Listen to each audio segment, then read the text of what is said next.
There is a plant growing in nearly every yard in America right now. It has more iron by weight than red meat, more calcium than a glass of milk, more potassium than a banana. Its roots, its leaves, and its flowers are entirely edible. It requires no watering, no fertilizer, no attention of any kind. It survives frost. It survives drought. It survives total neglect. And every single spring, roughly 40 million American homeowners walk outside, spray it with chemical poison, and throw it in the trash. That plant is the dandelion, not some high-altitude root from a country most people cannot find on a map. Not a high-priced supplement sold through a subscription service. The common dandelion, the same bright yellow flower that pushes through sidewalk cracks and thrives in gravel lots and grows between the fence posts of abandoned houses. The one that children blow into the wind and most adults treat like a disease of the lawn. That is the plant, and the fact that you have been taught to destroy it is not an accident. The dandelion was never a weed.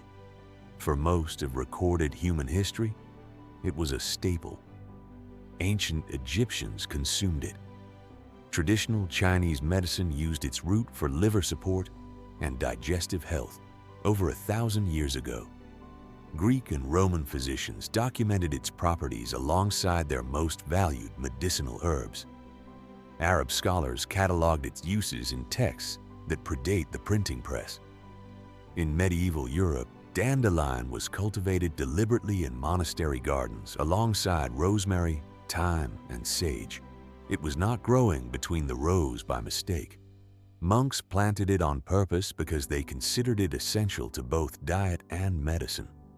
When European settlers crossed the Atlantic, they did not find dandelions waiting for them in the New World. They brought them, deliberately, packed alongside their most important seeds because they understood what that plant could do. They knew the roots could be dried, roasted, and brewed when coffee and tea ran out. They knew the greens could be eaten raw in early spring, before any cultivated crop had emerged from the soil. They knew the flowers could be made into wine, salves, and remedies that kept a family going when the nearest doctor was a 3-day ride away. On the American frontier, dandelion was not optional. It was survival. Families harvested the roots in autumn when the nutrient content peaked. They blanched the leaves to reduce bitterness and ate them as a green vegetable through the harshest months.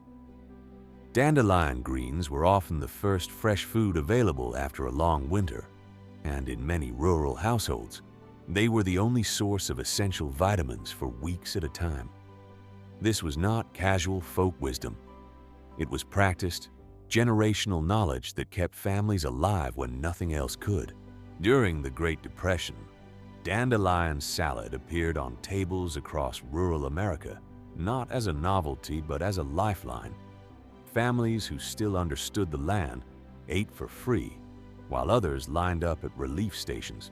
During both World Wars, government publications in multiple countries actively encouraged citizens to forage dandelions as part of organized nutrition campaigns. In Britain, the Ministry of Food issued official guidance on harvesting dandelion leaves. In the United States, Victory Garden literature included wild edible plants like dandelion as a legitimate food source. The plant was not obscure, it was government endorsed, and the rest of the world never forgot this. In South Korea, dandelion remains a recognized culinary ingredient used in salads, soups, and traditional dishes. In Japan, a cultivated variety is grown commercially and sold in grocery stores. Across southern Europe, from Italy to Greece to Turkey, wild dandelion greens are still harvested every spring and served at family tables without a trace of embarrassment. In those places, eating dandelion is not alternative. It is ordinary. It is only in America that the plant was reclassified from food to enemy. And that reclassification was not a cultural evolution. It was a commercial project. After the Second World War, America entered a period of rapid suburban expansion. Millions of families moved into newly built neighborhoods with small uniform yards. For the first time in this country's history, the appearance of a lawn became a social signal. A clean, green, unbroken lawn meant order. It meant respectability. It meant you belonged. And the dandelion, with its stubborn refusal to disappear and its bright yellow head breaking through the uniformity, became the target. The chemical lawn care industry, which barely existed before the 1940s, saw an enormous commercial opportunity. Companies that had manufactured wartime chemicals needed peacetime markets. Herbicides were reformulated, rebranded, and sold directly to homeowners. One of the most common broadleaf herbicides used on American lawns to this day contains 2,4-D, a compound that was a key ingredient in Agent Orange.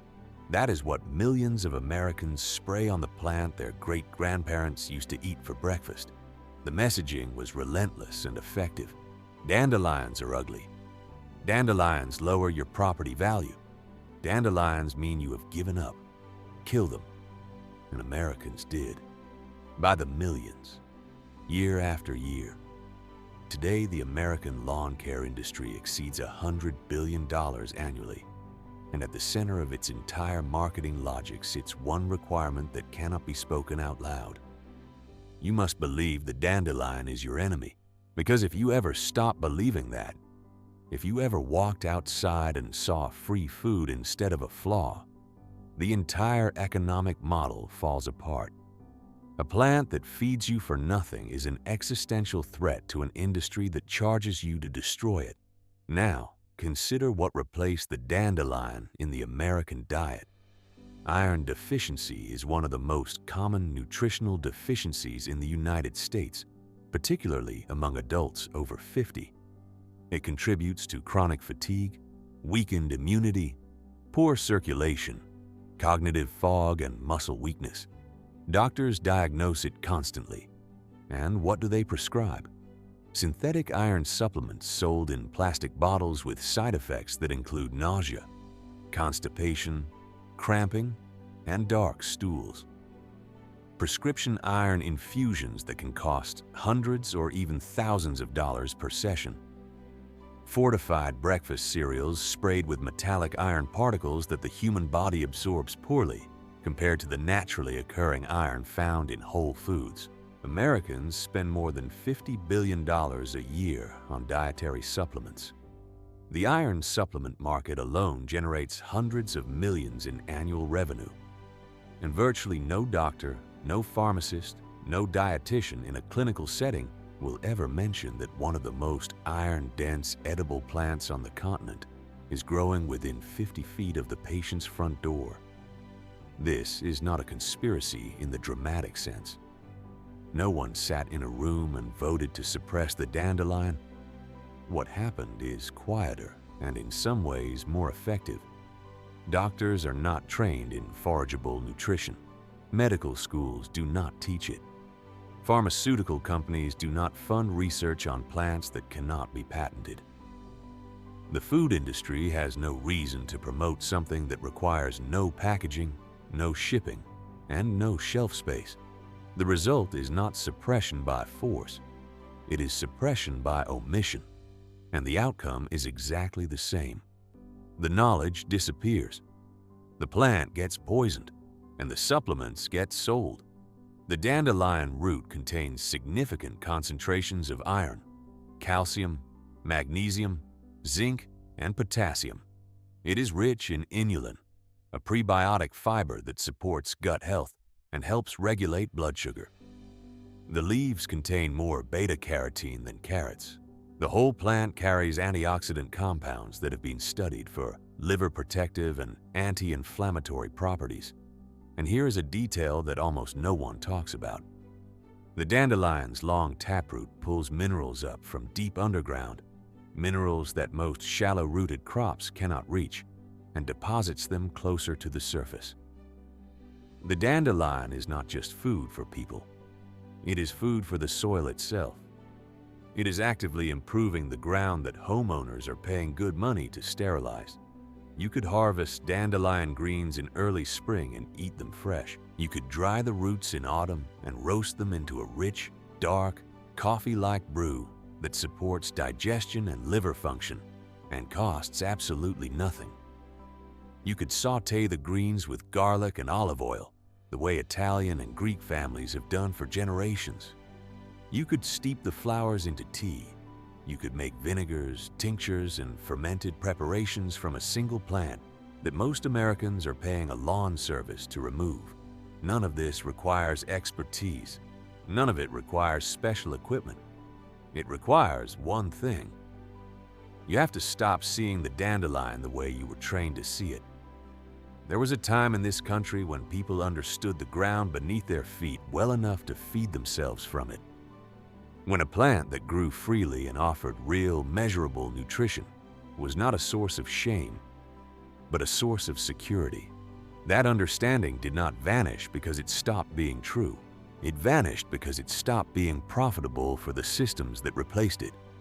The dandelion is still there. It has outlasted every economy, every empire, every war, and every industry that ever tried to erase it. It is in the yard right now, pushing through whatever was laid down to stop it, doing exactly what it has done for thousands of years. It is waiting for someone to remember what it is.